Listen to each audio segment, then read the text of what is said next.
Please sit, rest, because we want you to do a lot of work today. So we don't want you to wear yourselves out. It is a true pleasure to be here today. I want to start by thanking Sergeant Hall for that very kind introduction, but more importantly, for his outstanding service to this country. I also want to recognize Gene Sperling for his excellent work on this issue here at the White House.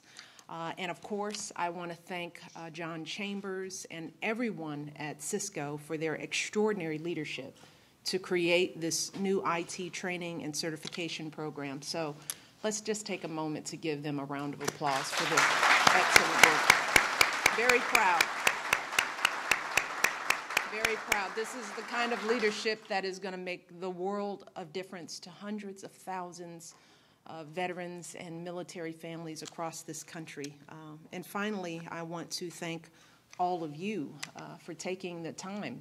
This is a big commitment on the part of everyone in this room to work on this issue, because as you all know, we're here today to address one of the most pressing issues we face, not just for our veterans and our military families, but for our economy and for the future of our country.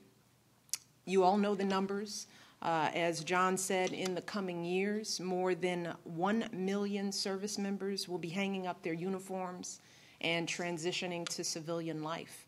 And that's on top of the hundreds of thousands of veterans and military spouses already out there looking for work. These folks, as you have heard, you have seen, you will continue to see, they are some of the most highly skilled, best trained, hardest working, diligent, dedicated, proud, noble, smart people that we have in this country. And believe me, I have met with hundreds of them in the course of my service as First Lady, and it has been one of the greatest privileges, not just to work with the men and women in uniform, but with their family members who are just as outstanding. They do everything. They are medics and engineers, they are drivers, welders. They're folks like Sergeant Hall with years of experience at the highest levels of our military. And they are eminently qualified to do the very jobs that employers across this country are desperate to fill.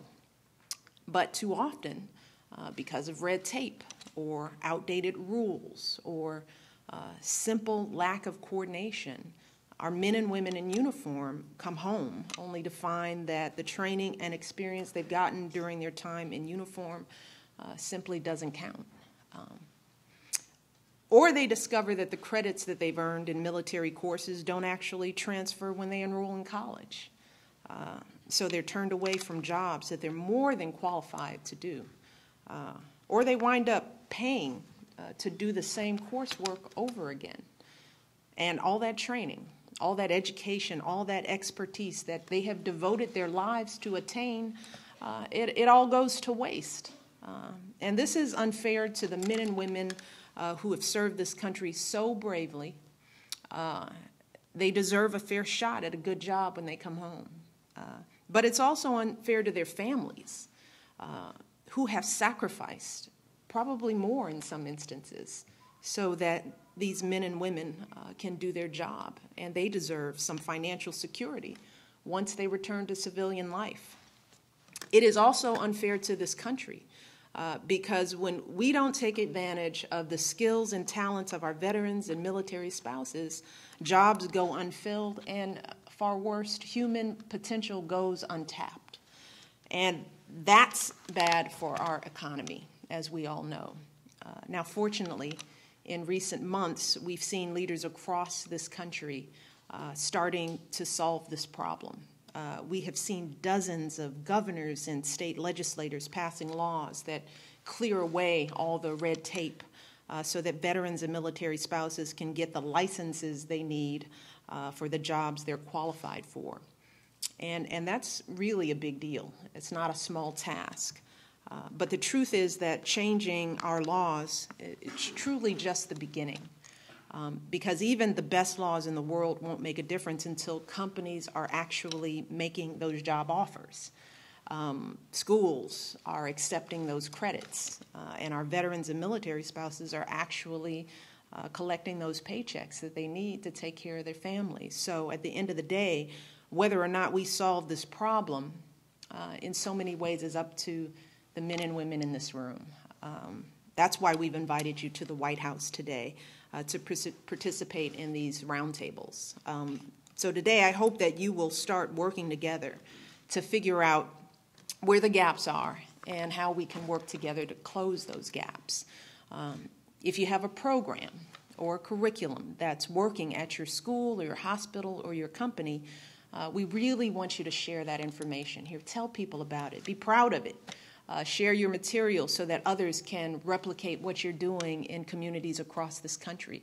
Because we have to be prepared to accept our military members, our veterans and service members, wherever they land in this country after their service. If you think there are courses or certifications that our military should be offering to better prepare members to transition, or you think they need to revise what they're currently offering to make it more relevant, don't be shy, speak up, let them know. They're used to getting good, strong feedback. They're tough.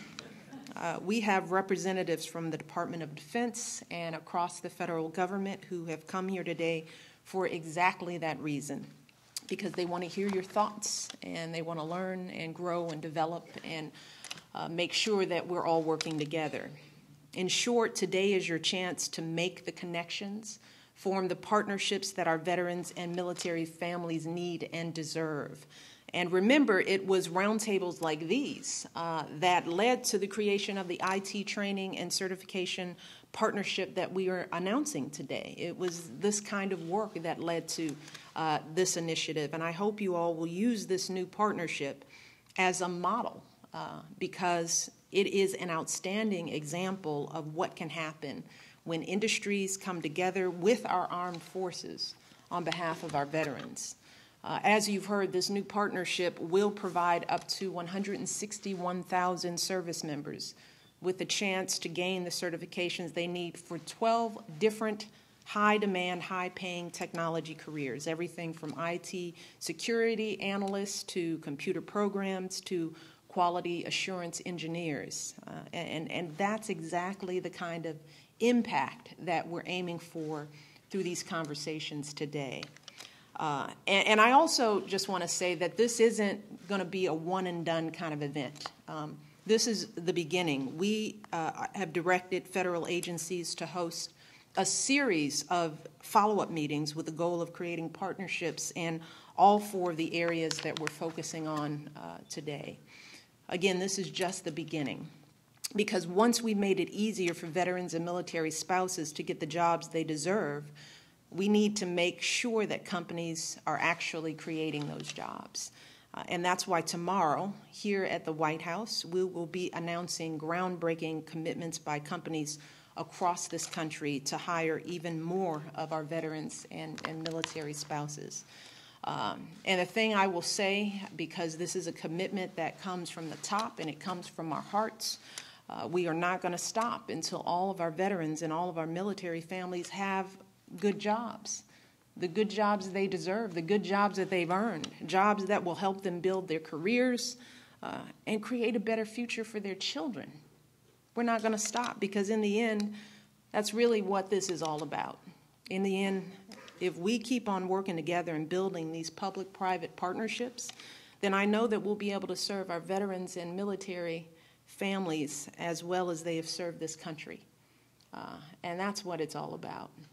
We are so proud of them, but we're also proud of the work that our companies have done, the way people have been stepping up.